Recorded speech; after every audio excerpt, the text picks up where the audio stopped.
அதன் பின் விக்ரம் சுரபிக்காக அந்த இடத்தில் என்னென்ன செய்யலாம் அது எல்லாம் அவளுக்கு பிடித்த மாதிரி செய்ய வேண்டும். இது முழுக்க முழுக்க அவளுக்கு மிகப்பெரிய சர்ப்ரைஸாக இருக்க வேண்டும். அதன் பின் இருவரின் வாழ்க்கை பயணம் எந்த மாதிரியாக இருக்கும் என்று ஏதேதோ கற்பனை செய்து காதல் மயக்கத்தில் மூழ்க ஆரம்பித்தான். வீட்டில் இருந்து கிளம்பிய சுரபி நேராக விக்ரம் சொன்னது போல் கம்பெனிக்கு சென்றாள்.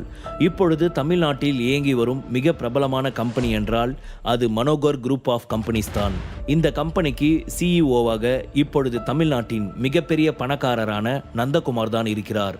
நேராக ஆபீஸ் ரிசப்ஷனுக்கு சென்றவள் அங்கே இருந்த வரவேற்பாளர் பெண்ணிடம், மேடம் நந்தகுமார் சார் இருக்காங்களா? அவங்கள நான் மீட் பண்ணணும். இதோ அதுக்கான அப்பாயின்மெண்ட். அதை வாங்கி பார்த்த அந்த வரவேற்பாளர் தனது போனை எடுத்து கால் செய்து சுரபி வந்திருக்கும் விஷயத்தை அவள் கையில் இருக்கும் அப்பாயின்மெண்ட் பற்றியும் சொல்லியவள் ஏதோ பேசிவிட்டு மீண்டும் சுரபி பக்கம் திரும்பி சிரித்துக்கொண்டே, மேடம் சார் இன்னும் ஒரு 2 மினிட்ஸில் வந்துருவாங்களாம், நீங்கள் கொஞ்சம் வெயிட் பண்ணுறீங்களா? அந்த சோஃபாவில் போய் உட்காருங்க என்று சொன்னாள். அப்பொழுது அங்கே வந்த வருணும் தாமோதரனும் அவளை பார்த்து ஷாக் ஆகினர். அவளிடம், நீ இங்கே என்ன பண்ணிட்டு இருக்க சுரபி என்று வருண் கேட்க அவள் வேண்டா வெறுப்பாக அவர்களுக்கு பதில் சொன்னாள், நான் இங்கே ஒரு வேலை விஷயமா வந்திருக்கேன் என்று சொல்ல, வாட், வேலை விஷயமா என்று வருண் அவளை பார்த்து கிண்டலாக கேட்க அதை கேட்டு சிரித்த தாமோதரன் அதே நக்கலான தொனியில், இங்க எனக்கு தெரிஞ்சு டாய்லெட் கிளீன் பண்ற வேலை தான் இருக்குன்னு கேள்விப்பட்டேன் என்று சுரபியின் மனதை புண்படும்படி நக்கலாக கேட்டார். சுரபிக்கோ அவர்கள் பேசுவதை எல்லாம் கேட்டுக்கொண்டு அங்கே நிற்க மனமே இல்லை. ஆனால் தான் வந்த காரியம் முடிந்தாக வேண்டும் என்ற ஒரு நோக்கத்தோடு அவள் எதுவும் பேசாமல் அனைத்தையும் சகித்து கொள்ள தயாராக இருந்தாள். நான் வேணா என் பையன் வருண் கிட்ட சொல்லி உனக்கு இந்த கம்பெனி சிஇஓ கிட்ட செக்யூரிட்டி வேலை வாங்கி தரட்டுமா? ஏன்னா வருண் தான் இப்போ நந்தகுமாருக்கு பிஏவா ஒர்க் பண்ண போறான் என்று தாமோதரன் சொல்ல அதற்கு மேலும் பொறுத்து கொள்ள முடியாது சுரபி, ப்ளீஸ் உங்க நான்சென்ஸ் ஸ்டாக் எல்லாம் கொஞ்சம் ஸ்டாப் பண்றீங்களா? இதுக்கு மேல ஏதாச்சும் பேசுனீங்க நல்லா இருக்காது. நான் இங்க வேலை விஷயமா வர கிடையாது, ஒரு பிசினஸ் விஷயமா தான் வந்திருக்கேன். அதுக்காக ஃபைனான்ஸ் கேட்டு வந்திருக்கேன் என்று அவள் சொல்ல அதை கேட்ட அவர்கள் இருவரும் மேலும் சிரிக்க ஆரம்பித்தனர். இங்க பாரு, நீ நிக்கிறது ஒன்றும் சாதாரண இடம் கிடையாது. தமிழ்நாட்டிலேயே இப்போ நம்பர் 1 பணக்காரனா இருக்கிற நந்தகுமாரோட கம்பெனி. இந்த கம்பெனியில் வந்து ஃபைனான்ஸ் வாங்கி நீ உன்னோட ஓடாத தள்ளுவண்டி கடையை ஸ்டார்ட் பண்ண போறியா? ஒழுங்கா இங்கிருந்து போயிடு, அது ஒன்று தான் உனக்கு நல்லது என்று வருண் சொல்லி முடிக்க, அப்படியா மிஸ்டர் வருண், உங்களுடைய இந்த அட்வைஸ்க்கு ரொம்ப தேங்க்ஸ். ஆனால் இங்கிருந்து போகணுமா போகக்கூடாதுன்னு முடிவு பண்ண வேண்டியது நான். ஸோ என்னுடைய விஷயத்தில் 3வது தரப்பட்ட மனுஷன் நீ எந்த ஒரு முடிவெடுக்க தேவையில்லை என்று அவள் சொல்ல, ஏய் சுரபி, என்ன பேசுறன்னு தெரிஞ்சுதான் பேசுறியா? Mind your words. நந்தகுமாரோட பிஏ மட்டும் கிடையாதுன்னா ஃப்ரெண்டும் கூட, சரியா? ஸோ என்ன நீ இவ்வளவு இன்சல்ட்டிங்கா பேசின பின்னாடி இங்க நீ நினைச்சு வந்த காரியம் நடக்கவே நடக்காது. மரியாதையா இங்கிருந்து வெளியே போயிடு என்று அவன் மிரட்ட, மிஸ்டர் வருண், என்ன வெளியே போன்னு சொல்றதுக்கு உனக்கு எந்த ஒரு ரைட்ஸும் கிடையாது. என்னால போக முடியாது, நான் இங்கே தான் நிற்பேன். ஒரு நபர் சுரபி என்று அழைக்கும் சத்தம் கேட்டது. 3 பேரும் சத்தம் வந்த பக்கம் திரும்பினர். அங்கே ஒருவர் சுரபியின் அருகில் வந்து மிகவும் பணிவான குரலில், ஹாய் மிஸ்ஸஸ் விக்ரம், நான் விக்ரம் ஃப்ரெண்ட், என்னாச்சு, ஏதாவது பிரச்சனையா என்று கேட்க அவள் பதில் ஏதும் சொல்லும் முன் வருண் குறுக்கே வந்து, உனக்கு எவ்வளவு தைரியம் இருந்துச்சுன்னா நான் இருக்கப்போ என் பிரச்சனைக்குள்ள வந்து குறுக்க பேசிக்கிட்டு இருப்ப என்று கேட்க நந்தகுமார் அவனை தீவிரமான பார்வை ஒன்று பார்க்க, ஏய் என்ன முறைச்சு பார்க்குற? ஆமா, ஃபர்ஸ்ட் நீ யாரு? நீ இந்த கம்பெனி எம்ப்ளாயா?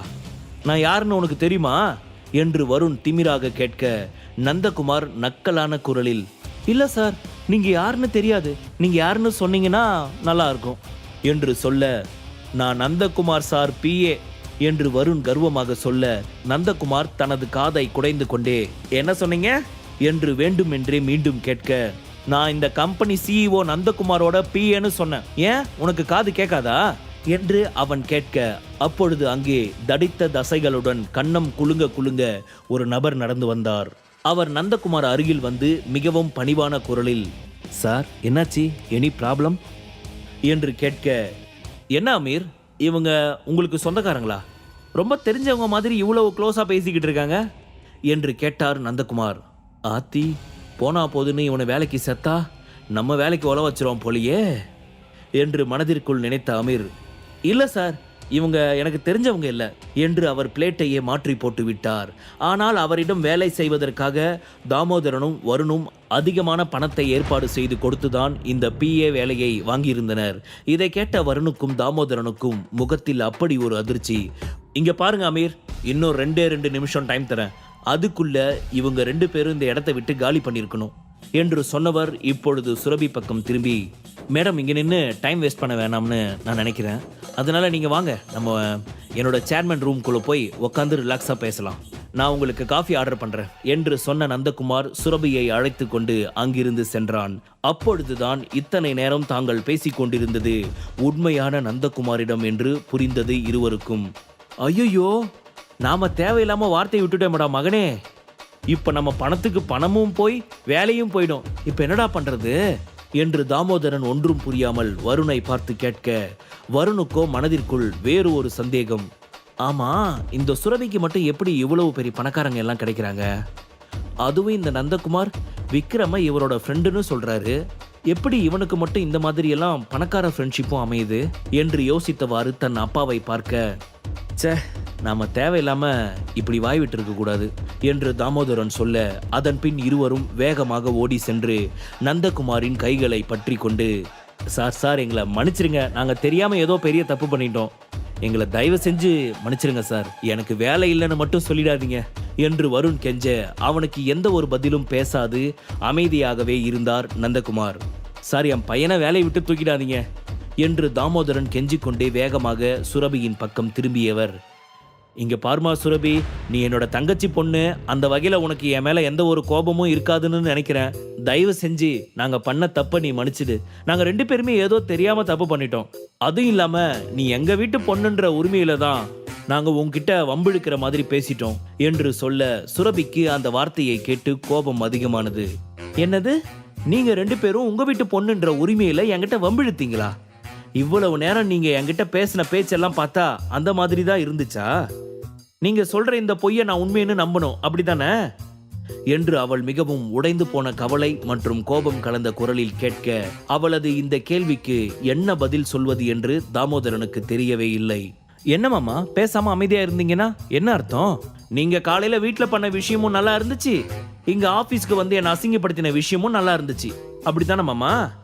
ஆனா இதெல்லாம் கேட்டா நீங்க உங்க வீட்டு பொண்ணுங்க கிட்ட சாதாரணமா வம்பிழுத்தன்னு சொல்லுவீங்க, இத நானும் அக்செப்ட் பண்ணிக்கணும்.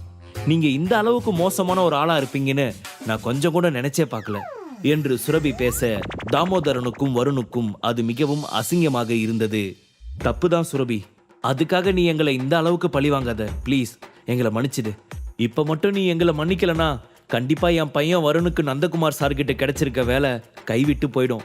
ஸோ எங்க குடும்பம் நல்லதுக்காவது எங்களை மன்னிச்சிட்டேன்னு சொல்லு, அப்பதான் என் பையனோட வேலை இங்க நிரந்தரமா இருக்கும், தயவு செஞ்சு சார்கிட்ட சொல்லு சுரபி என்று கெஞ்ச, சுரபிக்கு அவர்களை பார்க்க கோபமாகத்தான் இருந்தது. அதே சமயம் அவள் என்ன செய்வது, இவர்களை மன்னிப்பதா வேண்டாமா என்று குழம்பவும் ஆரம்பித்தாள். காரணம், தன் முன்னால் நிற்பவரின் தங்கைதான் தனது அம்மா என்று நினைத்து அவள் சிறிது குழப்பத்தில் இருந்தாள். முழு கதையையும் கேட்டு மகிழ பாக்கெட் FM ஆப்பை டவுன்லோட் செய்யுங்கள். லிங்க் டிஸ்கிரிப்ஷனில் கொடுக்கப்பட்டுள்ளது.